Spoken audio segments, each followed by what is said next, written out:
बोलो राधे राधे। তাই মাতা রোহিণী আর দেখতেছে আরে বেহনে यशोदा দেখ তো কিভাবে ঘুমাইতেছে, ও জানে না এটা তার ছেলে হইল। তাই माता रोहिणी यशोदा को डाक दिलो, बहन यशोदा, ओ बहन यशोदा, अरे उठो, अरे उठो, আর কত ঘুমাবে, তোর ছেলে হইছে ছেলে।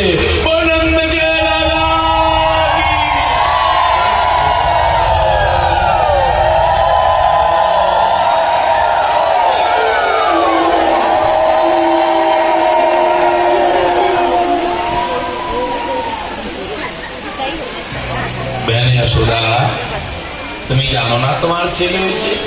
না তো দিদি, আমি তো কিছু জানি না। কিছু জানো না? ও यशोदा মা, এই তোমার দিদি রোহিণী, প্রেম से বলো। তারপরে यशोदा বলছে দিদি, এইদিকে দিদি, প্রেম से বলো। এই দিদি কই, আমার স্বামী কই? বলাতে রাধে আছে তো।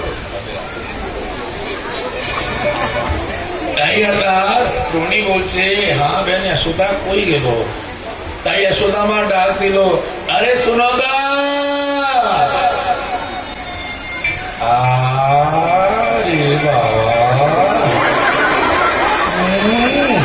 बड़ा आनंद আছে नंद बाबा, নেচে নেচে আসছে যে আমার ছেলে হয়েছে। आनंद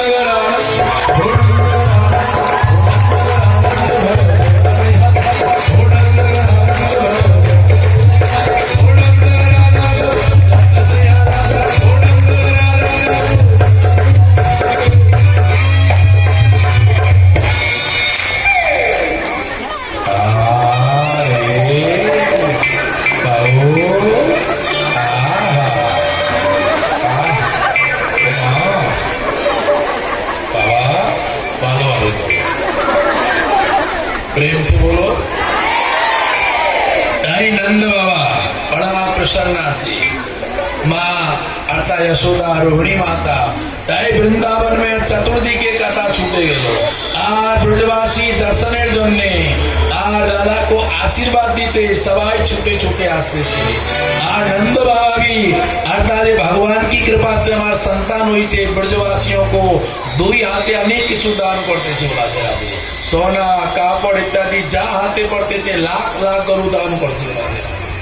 তাই আমাদের তোমাদের এই ভাগবতের মাধ্যমে একটা সৌভাগ্য আছে कि हमरा তোমরা আজকে এই বৃন্দাবন से আগত গোপাল তার জন্মদিন পালন করছো। বলে তো গোপাল কি, রাধা রানী কি। তাই আপনি কানে যা কিছু পাবে তাকে আপনি ভালোভাবে রাখবে, গ্রহণ করবে। বলো রাধে রাধে। কেন এই ভগবানের জন্ম মহোৎসবের প্রসাদ। বলো রাধে রাধে, বলো রাধে রাধে। তাই कार्यकर्ता কাছে প্রার্থনা করবে এখানে অনেক কিছু যে ভগবান का प्रसाद बतासा इत्यादि আছে, মাঝখানে নিয়ে যাও। কেন কানতে দিবে তো পিছনে যাবে না। বলা যায় कोई खेलना फेलना, कोई खेलना, कोई खेलना वो আছে। রাধে রাধে। এই কিছু খেলনা